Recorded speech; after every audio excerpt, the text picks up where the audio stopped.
The questions we're going to be answering are as follows. What is the Bible? What is God? What is heaven? What is hell? What is the devil? How do I feel? Well, we won't be using these clips, actually. How do I feel fulfillment as a human being? What does it mean when people say God does something? What is prayer? What is a soul? What does it mean to sin? And why does evil exist? And we're going to be explaining that before I go on my trip here. A little bit of philosophy to end up the week. It's Friday. Got the weekend off. I'm trying some petroleum jelly on my body for my eczema. And I don't know. Well, not petroleum jelly. It's Aquaphor. I think, in my opinion, it's the same fucking thing. But another girl told me, like, hey, petroleum jelly and Aquaphor are different. The Aquaphor will be better, whatever. Anyways, I think she's lying.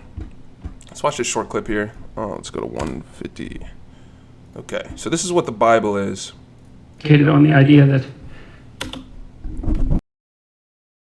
these stories have somehow encapsulated wisdom that we generated interpersonally and behaviorally, and then an image over very vast stretches of time, and then condensed it into very, very dense, articulated words that are then further refined by the act of being remembered and transmitted and remembered and transmitted and remembered and transmitted over vast stretches of time.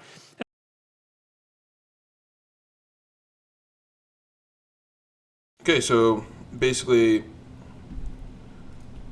that means that the rules of governing our lives that we have transmitted between people throughout the experience we have had in total as humans, as a species, is condensed literally, I guess, into a book. However, just because it is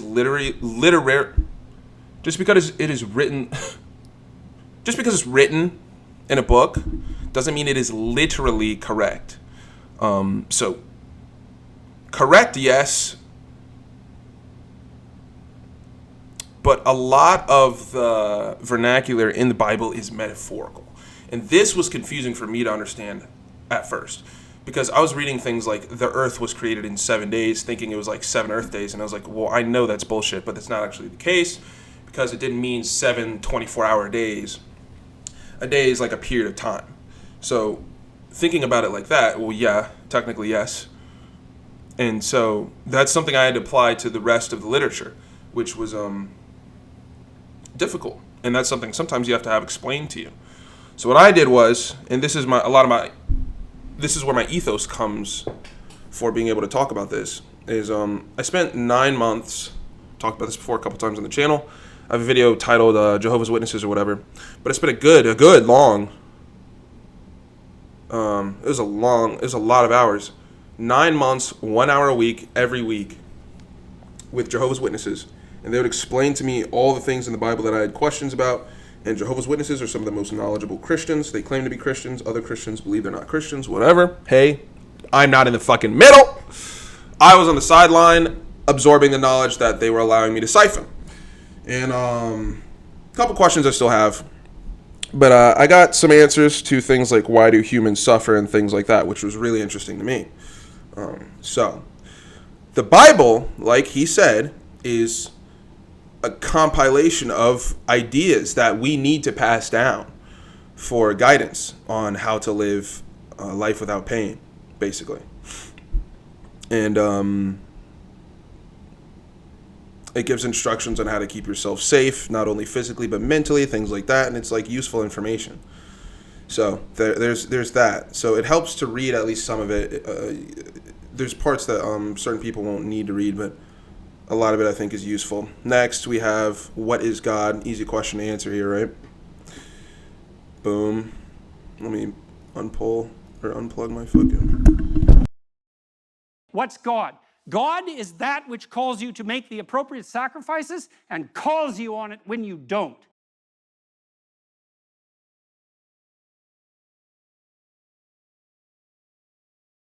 Pretty easy. God is that which calls you to make the appropriate sacrifices and calls you on it when you don't. There's certain things that call you to make the appropriate sacrifices but don't call you on it when you don't. Like you, for example. You do that.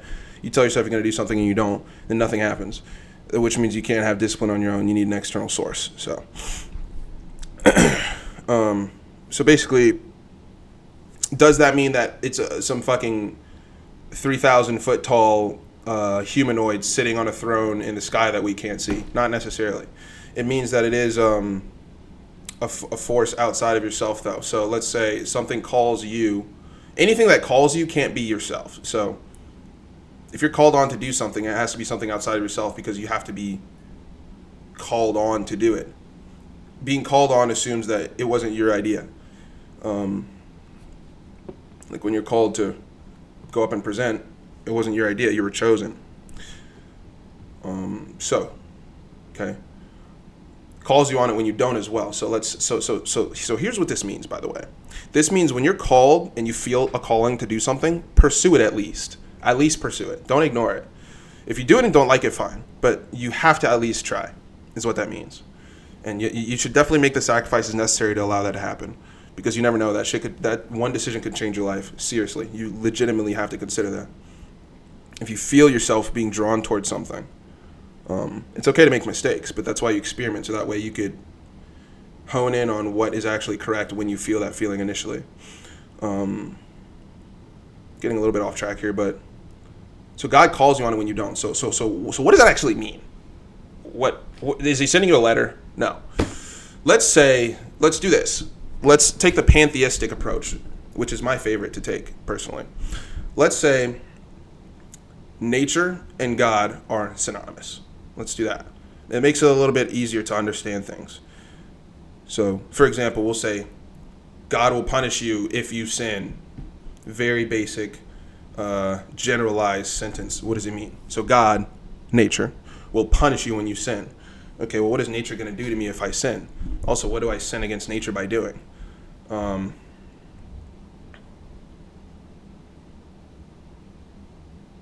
My first thought is littering, but I haven't actually thought this idea through, so I could do it on the spot. Let's say, why is littering bad? This will be kind of a reach, but I think this is true. Littering is bad because it promotes behavior in which you are free to do something outside of the means in which you should. And that is a pattern that you could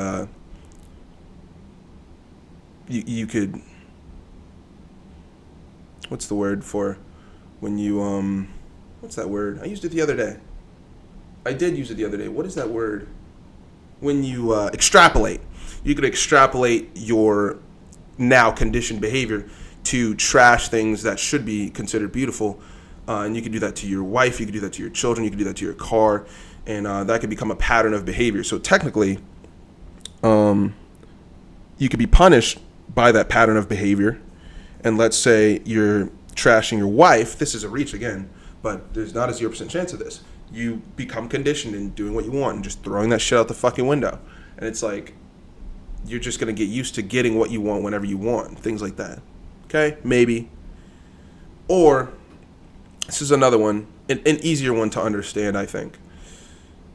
A sin against nature would be a sin against a neighbor because they're part of nature. So, let's say that you do something negative to someone and you throw off their week. Well, what if they, in that fit of emotional neuroticism, go and do something similar to somebody else? And then that's technically, that chain started with you, and that's your fault. And that'll come back and bite you, either from the guilt of what you've done, or in your blindness, something will happen to you. It happens basically every time. That's the thing about sins, is like, you can only do them so many times until you learn a lesson.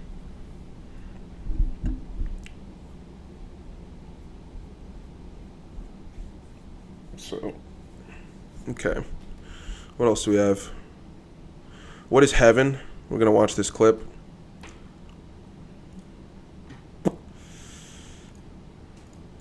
Well, then here's the question. Do you think there is life after death? Even if you have no kind of a way of knowing that infallibly, do you act as if there is? Do you think there is? Your actions echo in eternity. What does that mean? It's best I got, man. What does that mean? I'll explain it to you. Imagine heaven and hell as categories based upon your spiritual credit or whatever. Let's say your spiritual credit goes up when you do something good, down when you do something bad. Pretty easy. Let's give 2 examples of people that are on opposite ends of the spiritual credit spectrum. For an example, a person with very high spiritual credit, which I think has probably the highest of all, is Jesus. Nobody can say anything bad about Jesus. Okay, it's very difficult to do. Somebody with very bad spiritual credit is Adolf Hitler. Somebody who it's very difficult to say something good about and get away with it. Okay? Let's do that.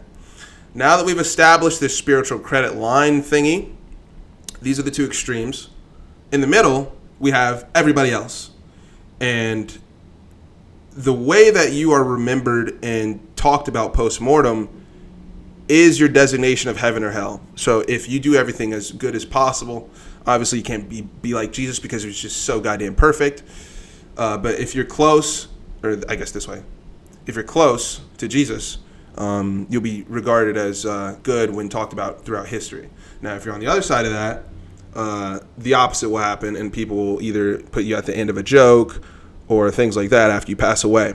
And additionally, they say your spirit lives on in heaven forever because, well, we'll get to that in a minute, actually. What's actually next? So what is hell? Yeah, hell is the opposite. Also, hell is on earth, by the way. So hell, people can't go to hell if they don't believe it exists. So what does that mean? That means you have to know what you're doing is wrong and still keep doing it to exist in hell. Because it's torment. One, because it's like doing malicious things to yourself on purpose is literally hell. That's what it is. It's an awful existence, that which you live in. So you can escape whenever you want, but that's a door that you have to open yourself. All you have to do is keep looking. And I think I'm gonna watch. Yeah, I'm not liking how this Aquaphor shit is doing on my skin. I don't know. It feels weird. I think maybe I just need to get under a fan or something. But I don't like how it feels. Anyways, 12 minutes. Ugh, this is taking forever. Sorry. Yeah, hell is on earth, man. You can leave whenever you want, whatever. What is the devil? The devil's a spirit. What is a spirit? The spirit is a unconscious force. So let's start with a spirit, and then we could have an easier time understanding what the devil actually is. So a spirit is, your spirit is your unconscious mind. My spirit is my unconscious mind. The collective unconscious is the spirit of all things, i.e. nature. And the collective unconscious is a term derived by Carl Jung, a philosopher and psychoanalyst from the fucking, I think 50s maybe? I don't know. Basically, there are truths with the unconscious mind in which, if regarded as true, life will be easier. So one of those is like the pursuit of dynamism in general, which is like growth and conquering. Because, we are organisms, so we have to go and do shit. We have to do stuff. And if you don't do anything, it like eats away at you. So, okay, so what does that mean? That means that if we're not aligned in a way in which we're growing, we will feel lost inevitably. But the problem is, what direction do I grow in? That's like one of the hardest questions to answer. Well, you have to kind of look at your surroundings and try a bunch of different shit and find what you like and what likes you. But it's difficult to find what likes you unless you like you, so that you can find other shit that you like. Now, the Bible claims to have the truth for all souls, i.e. all unconscious minds, i.e. keeping humanity on a straight path. That's the claim. And with that in mind, let's look at the devil. The devil is kind of the opposing spirit, the opposing energy, the opposing force, ripping humanity off of the of the rightful path towards salvation, or what the fuck ever, whatever salvation is. Salvation is kind of like, in my head, I understand it as kind of like you are saved from hell on earth in general. So you're free from purposeful sin, and you're free from people who rob you of your energy.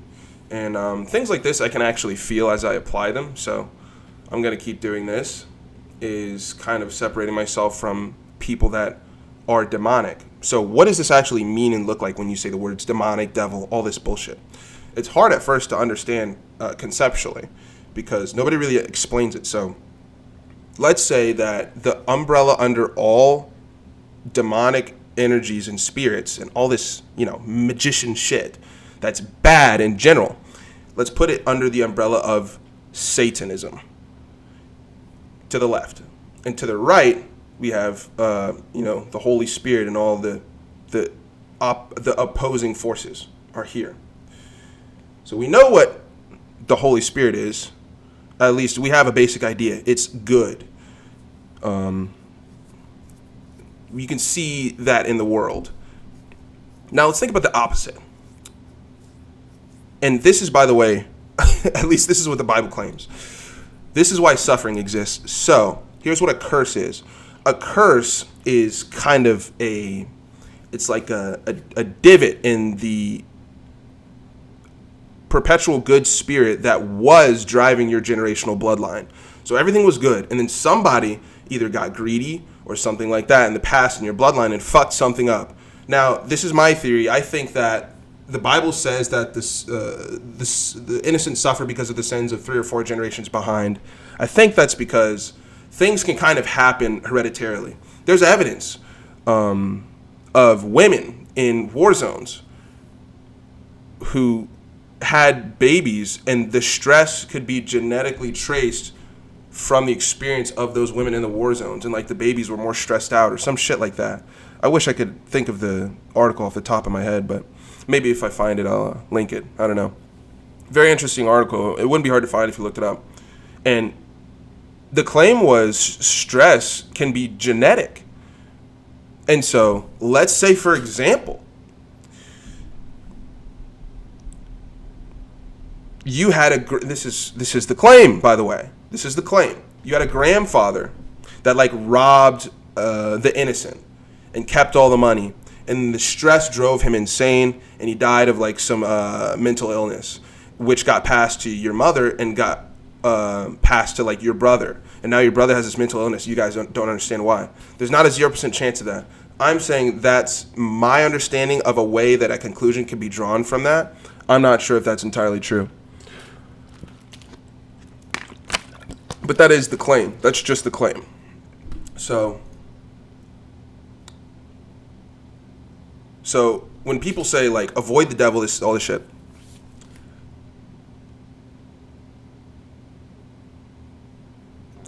I heard a good example. Let's say hell, for example, is partying, sex, drugs, and rock and roll. Let's say you have a room with partying, sex, drugs, and rock and roll. And then we could say that satanic spirits are all of the unconscious forces that promote those things. So commercials and things like that. That's what people would say who believe in that. That's what I had to understand there. And so the devil is you see, oh, that's the devil. She's the devil. She is promoting a lifestyle like that, would be the claim. So how do I feel fulfillment as a human being? So basically, there's so first of all, you have to pursue something. You have to be in active pursuit of something at all times, honestly. And these should be in line with your instincts and gender roles for the most part. Now, there are outliers. There's people whose brains function in a different fucking way. And there's men with low testosterone and high estrogen, and there's women with high testosterone and low estrogen. And these people turn out to be, I think this has an effect on the sexual orientation of the people sometimes, in which they'll turn out either homosexual, maybe they'll feel as if they're in the wrong body and have gender dysmorphia or something like that. But it definitely has an effect. So Where the fuck was I? Fulfillment, there's definitely a right answer to the things that you should be doing. And those things that you should be doing depend, A, on your moral framework and compass and your ethics that are personal to you and that you have to develop. And if you haven't developed them, you have to develop them. You have to first ask yourself the question, do the ends justify the means? Extrapolate from there. But your moral framework and your instinctual framework. Your instincts are a little bit harder to examine unless you have a lot of experiences and you analyze the way that you present yourself in those experiences. If you can do that, then you could figure out what you want instinctually. So to feel fulfillment, so here's how I'm fulfilled right now. I fucking absolutely love making YouTube videos. I work in life insurance now, and I think I'm good at sales. I've sold you on crazy ideas like why you must empathize with Hitler. I can basically talk about anything I want and convince people of it. And the secret is that I found out for sales in general is like you have to believe in what you're selling. And like I think a lot of sales is really applicable to life, and a lot of the people that I've seen that work in sales talk about loving it and the same thing. So I'm enjoying this. I'm very happy and I'm very fulfilled. I just cut my hair, I'm wearing a nice watch that I love, and I'm going to see my cousin. So like if I die on the way there, I'll be content, to be honest, especially once I get this video out. And so that is how I'm fulfilled, is like I'm masculine. I'm also in touch with my feminine, like I do my shit. So you have to be in touch with the other side of yourself, by the way. And you have to incorporate your shadow. If you want to know how to incorporate your shadow, you have to watch my video titled Why You Must Empathize with Hitler. Good video. Yeah, and that's the way you feel fulfilled. I feel fulfilled. And so the way I did that was I tapped into my masculine frame that I wanted. I can grapple kind of decently. I lift weights on a regular basis. I know about fitness. I don't know a lot about cars. I ride motorcycles, work out and shit. And that makes me feel fulfilled to like be a man. Now, if I'm a man that makes me feel fulfilled to be a woman, then fucking what the fuck? I don't care. Just keep my kids at it. I think that's everybody's in agreement on that. Now, what does it mean when people say God does something? It's a hard question to answer. So let's go back to our previous congruency between nature and God. Let's say they're synonymous. So what does nature do? Well,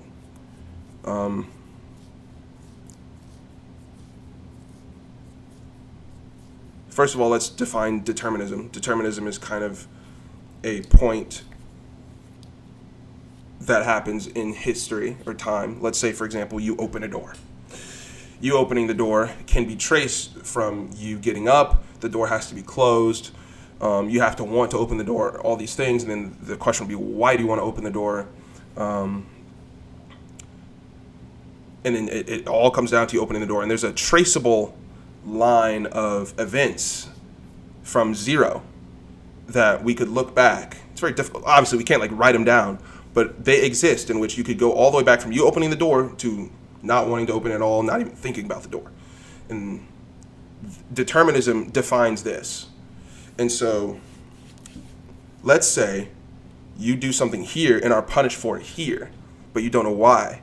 That would be nature punishing you for that thing, i.e., that would be God punishing you for that thing, because again, we're making nature and God synonymous here.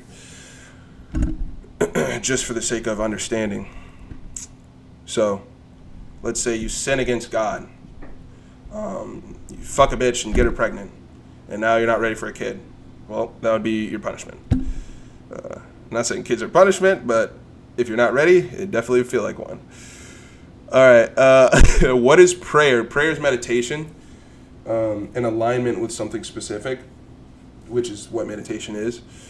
And so people who pray believe that the alignment that they should always be within is within a godly alignment. So they pray to God. But some people just meditate on their own breath and believe that life is the most important thing, things like that. But that's what prayer is. What is a soul? Soul is the unconscious mind. We already answered that. What does it mean to sin? To go against the natural order of nature is a sin. Why does evil exist? Let's watch this short clip and then we'll get out of here, and I got to get on the road, and I don't know how I feel about this fucking Aquaforce shit. Oh, fuck. Fucked up. Is Aquaforce shit at all, to be honest? Oh, okay. watch this here. It's not like a world where you don't condemn evil. It isn't like there aren't consequences to that decision, you know? And I also think that there's no good where there's no evil, right? And so if you dispense with the idea of evil, don't you simultaneously dispense with the idea of good? I mean, because if something doesn't exist, how does its opposite exist? And if evil doesn't exist, then how does good exist? Because in some sense, those two things they're integrally linked in their reality. One of them only can't exist, right? That isn't how things work. If there wasn't something that wasn't good, there couldn't be good. And maybe that's the reason there's evil, you know, metaphysically speaking, because you might ask yourself, well, why would God make a world that's characterized by evil? And the answer is, well, maybe evil can exist as a possibility, but not a reality. It could, if we did things right, evil could exist as a possibility and not a reality. It's not like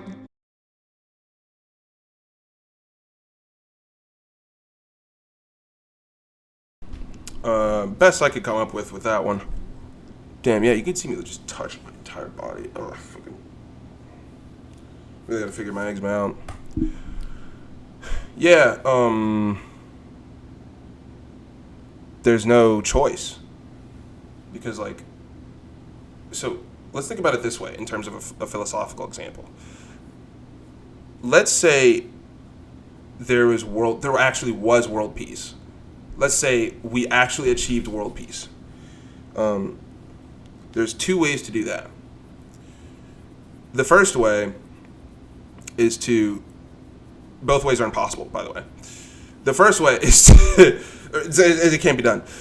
The second way can be done, but it's a bad idea. Anyways, so the first way is you have to convince everybody else that it's actually a bad idea to kill people and get them to not do it. That is impossible because there are people who, one, either don't hear for some reason that you can't kill people or think that that's a justifiable thing to do in certain situations, given certain circumstances and things like that. The second way, and because of the way people's brains are wired, actually, you could be genetically predisposed to antisocial behaviors like things that are illegal and crimes. And the second way is to take away freedom. So if you can't think, then you can't consider murder.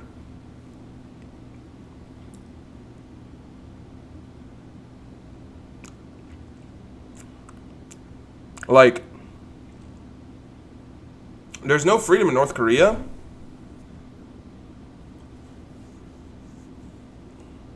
And I wonder how much conflict there are between the people. How much conflict there is. How many conflicts there are between, like, the citizens there, as opposed to here. You know, I doubt anybody's, like, getting shot at a gas station in North Korea. You know does that make sense? So like, it has to. Evil has to exist somewhere. So the government over there is evil, but the people are chilling. The government over here is, some people say evil, but it's not North Korea. And people are shooting each other. You know what I mean? So it's like, pick your fucking poison. Suffering exists because there is no choice. It's like there's no alternative. There literally is no alternative, unfortunately.